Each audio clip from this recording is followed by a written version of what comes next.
డిస్ట్రిబ్యూటర్లందరూ third డేనే అందరికీ డబ్బులు వచ్చేసి హ్యాపీగా ఉంటే ఒక డైరెక్టర్కి ఎంతకంటే ఆనందం ఇంకోటి ఉండదు. అంటే సినిమాలు బ్లాక్ బస్టర్లు వస్తాయి, కానీ ఒక రెస్పెక్ట్ రావటం ఉంటుంది చూసారా. నాకు ఇప్పటికీ కామన్గా వస్తున్న వందలాది మెసేజెస్లో ఒక వర్డ్ నేను ఇప్పటిదాకా వినది నా కెరీర్లో నాకు వస్తున్న రెస్పెక్ట్ ఏంటంటే masterpiece, masterpiece, masterpiece అంటున్నారు.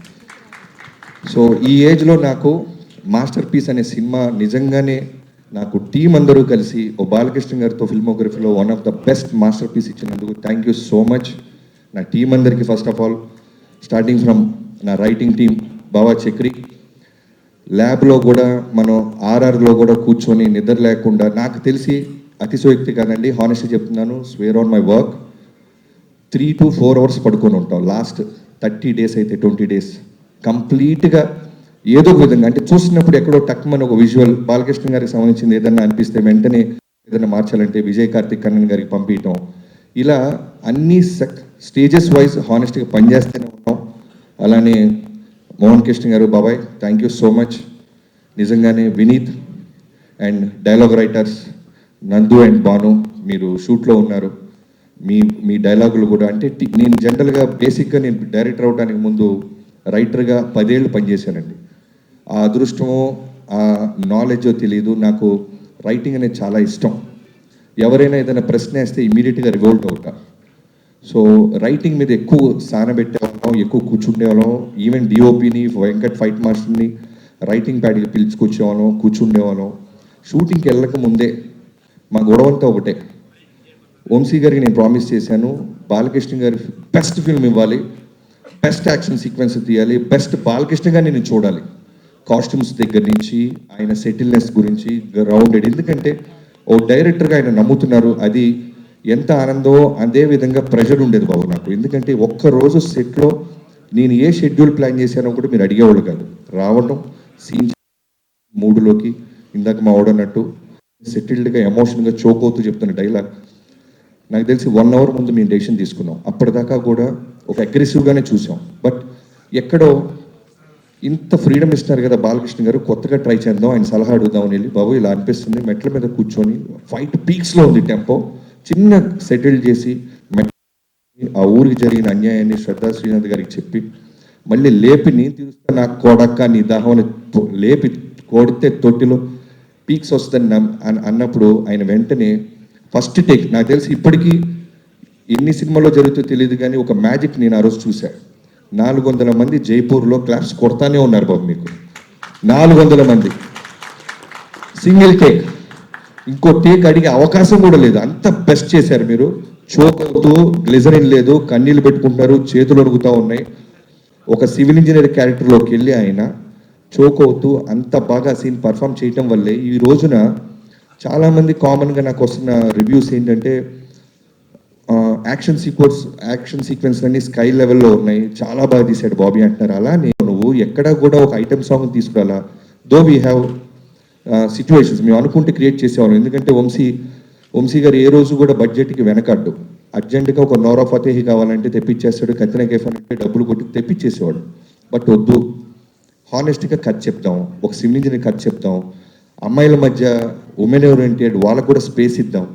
ఇప్పుడు శాండ్స్టామ్లో కూడా ఒక హీరో శాండ్స్టామ్లో నుంచి వచ్చి ఒక 11 ఏళ్ల పాప చేత అంటర్తో కొట్టిస్తుంటే ఏ హీరో ఒప్పుకుంటాడో నాకైతే తెలియదు, కానీ బాలకృష్ణ గారు సూపర్, ఆ అమ్మాయికి ఇవ్వండి అవకాశం అన్నారు. ఆయన కనుక ఆ రోజు నేను ఫైట్ చేస్తాను బాబీ అంటే నేను నిజంగానే ఫైట్ ఇంకా వేరే లెవెల్ కంపోజ్ చేసుకునేవాడిని. బట్ ఆ స్పేస్ ఏమిటి ఉంటుంది చూసారా, కథను అర్థం చేసుకోవటం. థ్యాంక్ యూ సో మచ్ బాబు.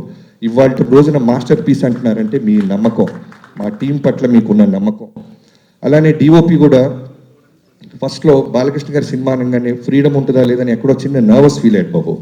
ఎప్పుడైతే ఆఫ్ లైట్లో, షాడో లైట్లో, డార్క్లో మిమ్మల్ని నిలబెట్టినప్పుడు మీరు ఆ లైటింగ్ గురించి మాట్లాడిపోయినప్పుడు చాలా చాలా ప్రౌడ్గా ఫీల్ అయిపోయాడు. అంటే ఇంత నాలెడ్జ్ ఉంది ఆయనకి, ఇప్పటిదాకా చూపిపోవటం నిజంగానే ఎవరు ప్రయత్నించలేదేమో అనే ఒక ఆకలితో మీద పడిపోయాడు అతను.